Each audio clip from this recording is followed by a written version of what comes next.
What's going on, people? We are Tottenham TV here, back here for another episode of the 5 takeaways. And you know what game we're going to be looking at. We're going to be looking at Tottenham's 2-0 win at the Tottenham Hotspur Stadium against Manchester City. As you can see, the smile on my face is literally from one end to the other. I mean, I cannot be more happier with Jose Mourinho, with the way our season started, and with the way the game went yesterday. Yeah, a fantastic performance. I couldn't be happier with the tactical masterclass that Jose pulled out of the bag yesterday. Really sticking it to Pep Guardiola. There was a lot of back and forth before the game, but I thought we really put our title credentials on the table yesterday and showed what we're made of. Even after 9 games in, you know what I mean? But look, let's get into it.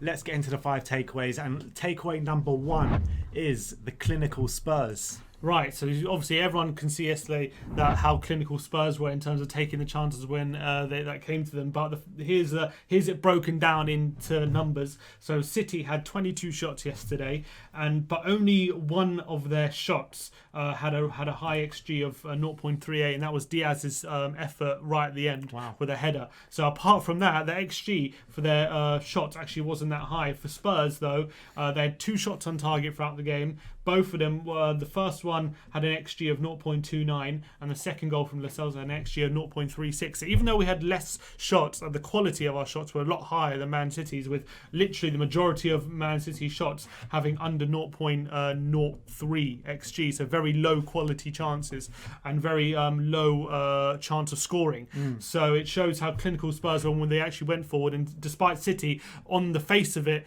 having a lot of shots and dominating, we actually were more likely to score. So was this control without possession again? Control without possession. But more clinical, I'll go for this time. All right, so there you go. Let's go on to number 2. And number 2 is about the shot-shy Harry Kane this time. Yeah. So for once, Harry Kane had 0 shots throughout the whole 90 minutes. I'm not sure when the last time that happened. It must have been a while ago. But it didn't tell a whole story, though. No, it didn't, because Kane still provided a very, very important role for the team.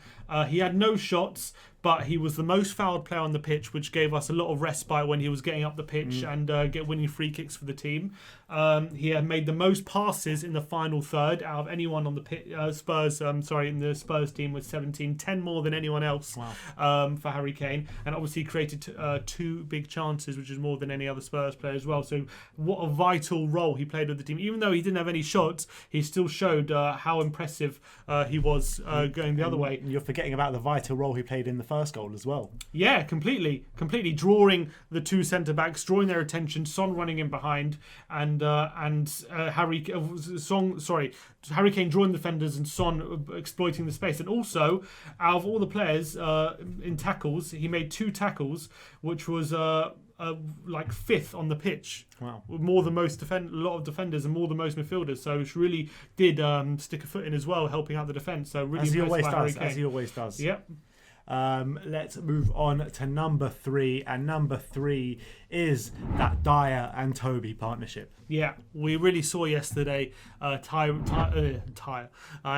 but I really saw yesterday DIER and TOBY really fulfill their partnership and take it to another level after the good, solid performances against Brighton, Burnley, and West Brom. They faced Man City and they played really, really well. They both had the most clearances on the pitch, and it's such a shame that TOBY kind of went off injured right at the end, because that kind of might put a stop to that partnership. Yeah, it does put a bit of a dampener on the day. It does. It does put a bit of a downer. But other than that, their partnership really seemed to be growing and seemed to be going into a good place. And hopefully TOBY is not out for too long. Yeah, 100%.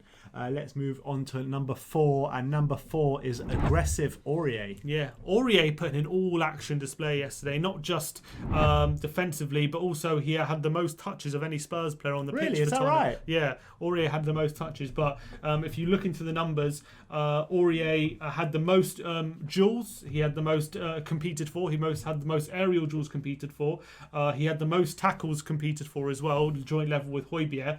But on the downside, he lost possession more than any other Spurs player as well yesterday. But I thought he put himself about. He was aggressive, as these show, because he competed with so many duels.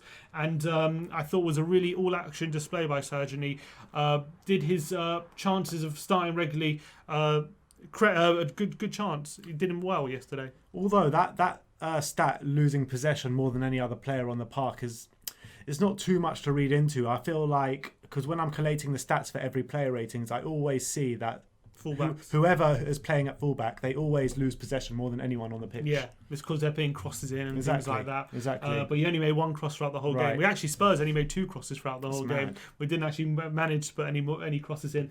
But I thought Aurier put in a really good display defensively, and I thought he and the fact that he had the most touches shows to me that he was always providing an outlet for the team, an outball, and always available.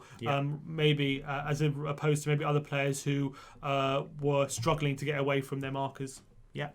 Let's move on to 5, and the 5th takeaway from the game yesterday was those clever bastards.